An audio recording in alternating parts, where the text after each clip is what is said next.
Mitt Romney is preparing for his next debate against Barack Obama by rallying voters in battleground Ohio. Speaking just last hour in Portsmouth, Romney pushed his ambitious tax plan and what he says is a pro-growth policy. He's going to raise taxes on the middle class. He's going to raise taxes on small business. I make this commitment. I will not raise taxes on the middle class of America or on small business. With us now from Washington, RNC surrogate and Romney supporter, Anne-Marie Hauser. Always a pleasure. Good to see you. Good to see you, Craig. Anne-Marie, critics of Romney's tax plan, of his math, got a boost yesterday. There's a new study. It's the Nonpartisan Tax Policy Center. It says eliminating, and I want to make sure I get this right, eliminating all itemized deductions. That's mortgage interest, that's charity. Getting rid of all of them would pay for just a 4% cut in tax rates, far below Romney's 20% target. Why should people go for a plan that the experts even say doesn't add up? Well, Craig, you know, there's that study. I could show you 4 other studies that actually say the opposite of that and completely support what Governor Romney is saying. And you heard what Governor Romney said. He says it's going to be a 20% cut.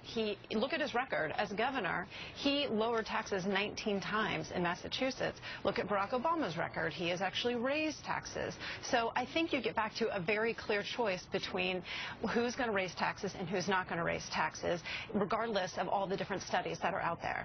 Anne-Marie, a lot of folks have said that when you start talking about cutting tax rates by 20%, a lot of folks would like to hear specifics. A lot of folks would like to hear, well, you know, if you're going to make dramatic cuts like this to tax rates, how are you going to do it? So when you don't hear how, then you're left to studies by nonpartisan groups like the Joint Committee on Taxation.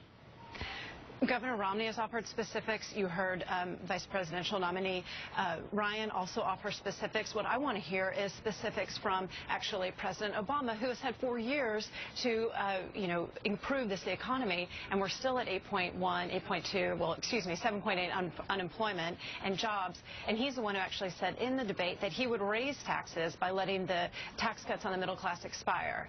So I think there's a really clear choice here between the two of them. That's what you have to look at. It also depends on your definition of middle class as well.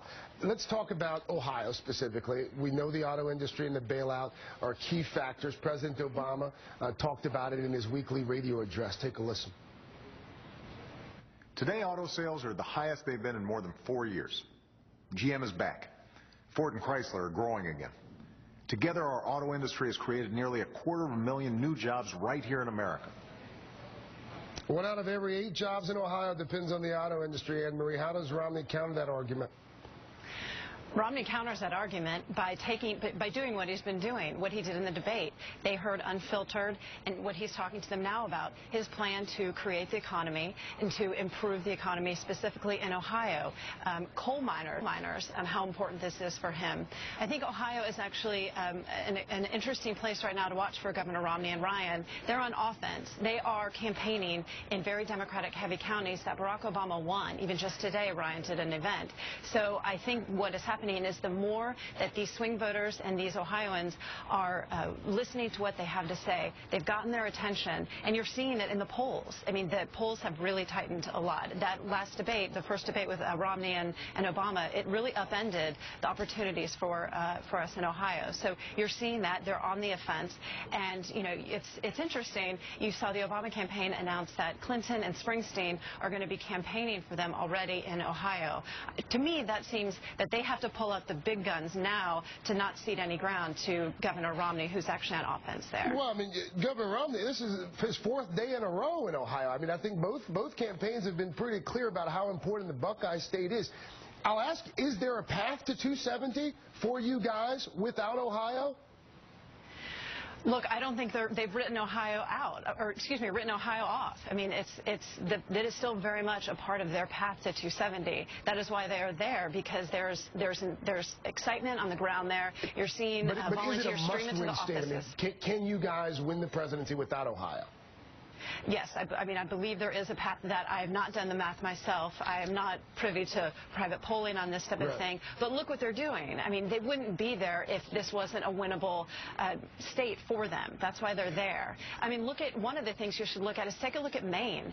There's a chance you're seeing an erosion of Obama support in a very blue state in Maine, where one of the congressional districts, Romney, is actually polling higher than Obama. This happened in 08 with Nebraska. This isn't going to happen again in Nebraska, and you're seeing it in Obama's territory. Before I let you get out of here, just a few moments ago, we talked about the issue of abortion as it came up this week. Governor Romney, Des Moines Register, that he knew of no abortion legislation that would be part of his agenda. Then Paul Ryan said at the debate that the ticket would oppose abortion except for cases of rape and incest in the life of the mother. Where does the campaign actually stand on abortion? Craig, I saw that article. I didn't understand what the fuss was all about. As a woman, I saw no daylight from what he has said all along. Women have a lot of choices to make in this election. I think people are trying to make a bigger deal out of that than it is. And I think the choices that they're making is, look, they've got to make choices on jobs, on energy, on taxes. And when you look at what Romney offers women and Obama offers on jobs, it's two very different choices. So I'm going to leave it at that. What does Governor Romney offer women? I'm just curious. Well, look at the jobless rate for women. Okay, you're speaking specifically to the economy. I thought you were talking about... I mean, he's always said all along... I thought you were talking about women's rights there. I thought I missed something. There's a lot of pro-life women out there, Craig. Anne-Marie Hauser, thank you so much. I appreciate you on this Saturday. My pleasure, Craig. Mitt Romney's Big Bird comments in the first...